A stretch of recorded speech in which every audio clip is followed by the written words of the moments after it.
I think the job of being a teacher is so rewarding in so many ways. The connection between you and the whole class, that's still unbeatable. When my pupils are successful, it feels incredible. I think the greatest thing for me is seeing the pupils that I teach love the subject as much as I do. I don't think there's any other job where you get the same satisfaction. That's why I chose to teach.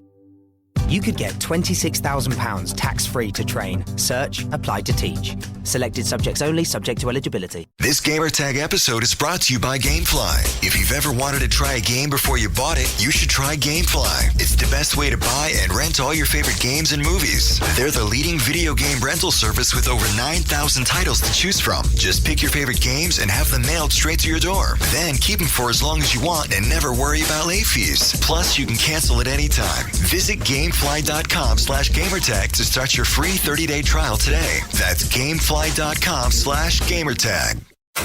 Gamertag Radio presents E3 2016 coverage. Hosts Danny Pena, Paris Lilly, and Peter Toledo are direct from the convention center floor. Here we go.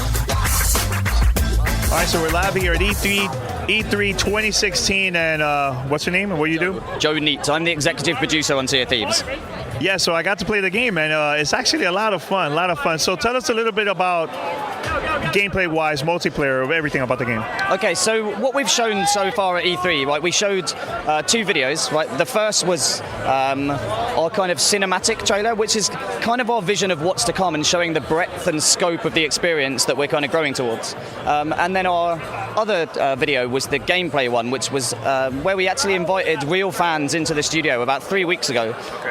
Like some competition winners and some just our super fans. Invited them in to basically get them playing the game for the first time, and we captured footage of them and then edited that together into kind of just a story of their first adventure, and that's what one of them's there, isn't it? But because we just thought that showing people playing our game was the best way to kind of sell the dream and the vision and how much fun it is, because whenever people have played our game for the first time, they always laugh so much, and it's what everybody says at the end, right?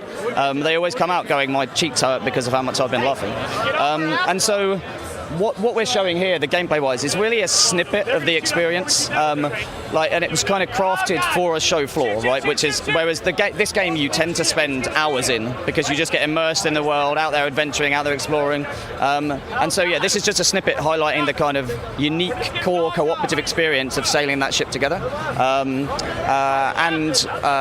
some of the kind of fun, more tonal items that I think make this like a rare game and make this a fun pirate game, like the musical instruments, which actually are kind of a cooperative. So if you play like the concertina and then someone else plays the hurdy-gurdy, the kind of tunes sync up and match each other, so they kind of help each other. So again, it becomes cooperative.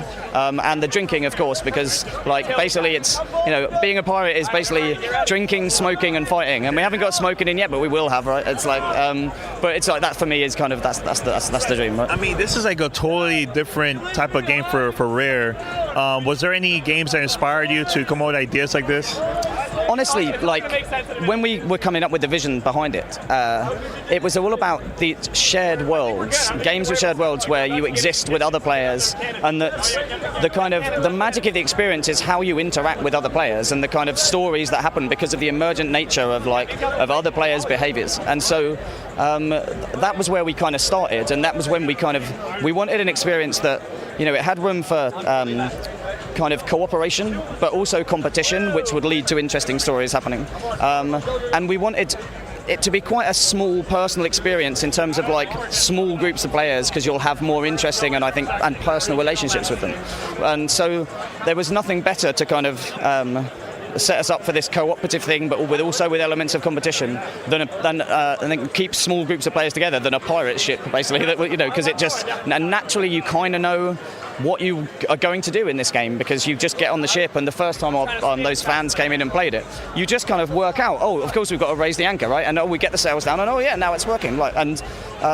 We always wanted it to be something that people just naturally understood how to play it and what to do, and kind of set their own goals and rules and everything, rather than having a really convoluted tutorial or anything else, right? Yeah. I mean, right now we have like a big group right here playing. Are everybody's connected to the same server? Okay, because I noticed there was like multiple ships too. So I was like, is this AI? This is like another crew? Like, what is this? Yeah. So in our game, every time you see a set of sails on the horizon, the one thing you'll know is that that's another crew of players, right? So and you don't like, and our vision is that you're never really going to know what their intent is. You know, like in any like pirate movie or naval movie you've ever seen, when they see that set of sails and they're looking through the telescope or whatever, and you're like looking at what flags they're flying or whatever, who are they, what do they want, what are their intent, and you're going to know that they're going to be thinking the same thing about you, right? That's what we mean when we say a shared world adventure game, right? That's what we're calling it.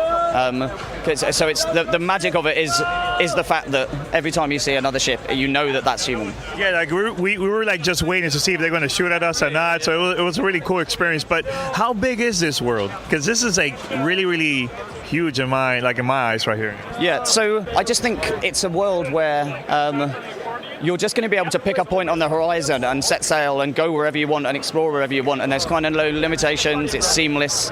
Like that's the world. That's the promise for us. I don't really think it's a kind of like size of the world conversation almost, right? Like I don't want it to feel like that. I think it should feel like a vast world, right? It should feel like there's loads to explore, loads to find, and everything else. And it already feels like that. Even in this, we've actually crafted a fairly small experience for the show floor so that ships will encounter each other. Whereas I think, in the vision itself for the overall game, like you won't always encounter other ships on your voyages, right? Like we want that to be a special moment, so it is a like, whoa, who's that? What do they want, right? But this was crafted to bring them together and make it more likely you'd encounter stuff. So we can have play sessions where maybe in an hour you don't encounter another ship, or maybe you see a couple, right? And or maybe you just see one on the horizon and you kind of don't even interact with it, right? Now, are we going to get like different experiences based on the daytime or nighttime? Because nighttime to me was like a little bit more difficult, So it totally is, and like I think that's just what's great about the dynamic time of day system, right? Like it does get a bit harder, but we've prototyped things like lanterns that you can stick on the front of the ship and that kind of stuff. So there will be ways to kind of make that bit easier, but this is an early version of the game that we're going to be constantly growing and evolving, and so those things will come in and will add to the kind of the challenge and the depth of the different times of day and stuff. So. I mean, I think Rare fans are definitely gonna love this game. I see like a really big community are gonna be playing this game for sure. Yeah. How important is this game to you guys? It's super important, but it's not just the game; it's the community, like you kind of talked about, right? Like because we're looking forward to getting this into people's hands and seeing what they do in it, right? Like that's as exciting for us as anything, because we don't really know what everyone's going to do in it, and what are the things people are going to find most exciting, what are the things people are going to see more of, and we want to get that out there and then start growing it with that community. So it's super cool though. It's a huge honor to be working on like Rare's next game, right, with some legendary Rare developers like Greg Mayles, who's standing behind you, 27-year veteran of Rare, but like as he's the design director. But it's an honor to be working on this game and making a Rare game for the fans and the players out there. It's a lot of fun, so I just want to say congrats. I really enjoyed it. I can't wait for the final game to come out. Yeah, much appreciated talking to you, man. It's great to hear the feedback. Thanks a lot, man. No worries, man. Cool. Thanks. No problem.